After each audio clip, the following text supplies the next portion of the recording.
നമസ്കാരം പ്രിയപ്പെട്ടവരെ. ഇന്ന് മാർച്ച് 3, 2026. ഇന്ന് ദൈവം നിങ്ങൾക്കൊരു പ്രത്യേക സന്ദേശമുണ്ട്. വളരെ പ്രധാനപ്പെട്ട സന്ദേശം. നിങ്ങളുടെ അടഞ്ഞ വാതിലുകളെക്കുറിച്ച്, നിങ്ങളുടെ നഷ്ടപ്പെട്ട അവസരങ്ങളെക്കുറിച്ച്, നിങ്ങളുടെ കാത്തിരിപ്പിനെക്കുറിച്ച്. ദൈവം പറയുന്നു, ഞാൻ നിന്റെ മുൻപിൽ വാതിലുകൾ തുറക്കുന്നു, ആരും അടയ്ക്കാൻ കഴിയാത്ത വാതിലുകൾ. ദൈവം ഇന്നെന്താണ് പറയുന്നത്? ഞാൻ വാതിലുകൾ തുറക്കുന്നു. വെളിപാട് 3:8. ഞാൻ നിന്റെ മുൻപിൽ ഒരു തുറന്ന വാതിൽ വെച്ചിരിക്കുന്നു, അത് ആർക്കും അടയ്ക്കുവാൻ കഴിയുകയില്ല. നിങ്ങൾ വിചാരിച്ചു, എന്റെ വാതിലുകൾ അടഞ്ഞിരിക്കുന്നു. ദൈവം പറയുന്നു, ഞാൻ തുറക്കുന്നു. മാർച്ച് വാതിലുകളുടെ മാസം. മാർച്ച് പുതിയ തുടക്കങ്ങളുടെ മാസം, അവസരങ്ങളുടെ മാസം, വാതിലുകളുടെ മാസം. യെശയ്യാവ് 22:22. ഞാൻ ദാവീദ് ഗൃഹത്തിന്റെ താക്കോൽ അവന്റെ തോളിൽ വയ്ക്കും. അവൻ തുറക്കും, ആരും അടയ്ക്കുകയില്ല. അവൻ അടയ്ക്കും, ആരും തുറക്കുകയില്ല. നീ കാണും ജോലിവാതിൽ തുറക്കുന്നത്, വിവാഹവാതിൽ തുറക്കുന്നത്, ബിസിനസ് വാതിൽ തുറക്കുന്നത്, വിദേശവാതിൽ തുറക്കുന്നത്, ശുശ്രൂഷവാതിൽ തുറക്കുന്നത്, അത്ഭുതവാതിൽ തുറക്കുന്നത്. യോസേപ്പിനെ പോലെ. യോസേപ്പ് 13 വർഷം അടഞ്ഞ വാതിലുകൾക്ക് മുന്നിൽ നിന്നു. എന്നാൽ ഒരു ദിവസം ദൈവം വാതിൽ തുറന്നു. ഉൽപ്പത്തി 41:14. ഫറവോൻ ആളയച്ച് യോസേപ്പിനെ വിളിപ്പിച്ചു. അവർ വേഗത്തിൽ അവനെ കാരാഗൃഹത്തിൽ നിന്ന് കൊണ്ടുവന്നു. ഒരേ ദിവസം ജയിലിൽ നിന്ന് കൊട്ടാരത്തിലേക്ക്. പത്രോസിനെ പോലെ. പത്രോസ് ജയിലിൽ. 16 പട്ടാളക്കാർ. അടഞ്ഞ വാതിലുകൾ. എന്നാൽ ദൈവം വാതിൽ തുറന്നു. അപ്പോ പ്രവൃത്തികൾ 12:10. വാതിൽ, അതെ, അവരുടെ മുൻപിൽ തുറന്നു. പൗലോസിനെ പോലെ. ഒരു വാതിൽ അടഞ്ഞു. എന്തുകൊണ്ട്? ദൈവം വലിയ വാതിൽ തുറക്കാൻ പോകുന്നു. യൂറോപ്പിലേക്കുള്ള വാതിൽ തുറന്നു. 1 കൊരിന്ത്യർ 16:9. എനിക്കൊരു വലിയ വാതിൽ ഫലദായകമായി തുറന്നിരിക്കുന്നു.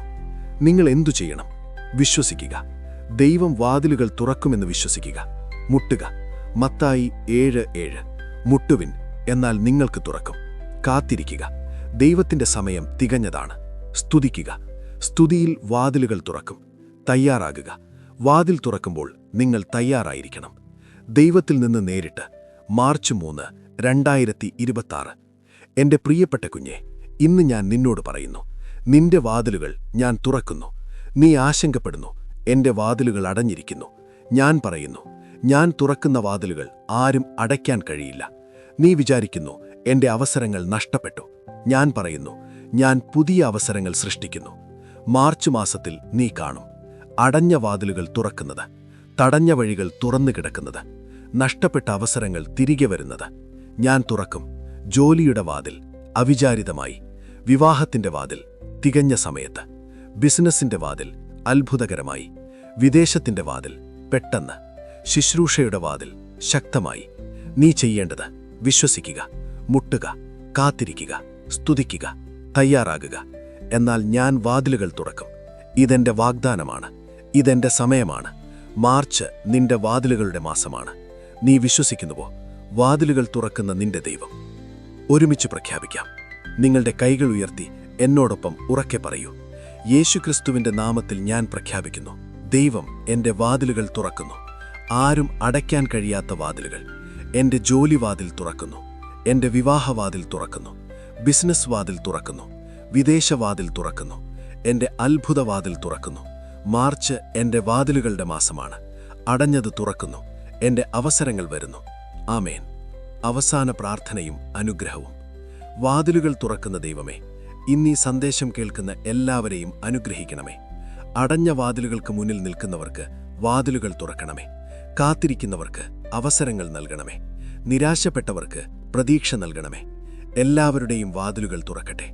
യേശുക്രിസ്തുവിന്റെ നാമത്തിൽ പ്രാർത്ഥിക്കുന്നു. ആമേൻ. അവസാന വാക്യം. വെളിപാട് 3:8. ഞാൻ നിന്റെ മുൻപിൽ ഒരു തുറന്ന വാതിൽ വെച്ചിരിക്കുന്നു, അത് ആർക്കും അടയ്ക്കുവാൻ കഴിയുകയില്ല. അവസാന സന്ദേശം. പ്രിയപ്പെട്ടവരെ, നിങ്ങളുടെ അടഞ്ഞ വാതിലുകൾ ദൈവം തുറക്കും. മാർച്ച് നിങ്ങളുടെ വാതിലുകളുടെ മാസമാണ്. നിങ്ങളുടെ അവസരങ്ങളുടെ മാസമാണ്. വിശ്വസിക്കൂ, മുട്ടൂ, കാത്തിരിക്കൂ. ദൈവം തുറക്കും. ദൈവം നിങ്ങളുടെ വാതിലുകൾ തുറക്കുന്നു. ദൈവം നിങ്ങളെ അനുഗ്രഹിക്കട്ടെ.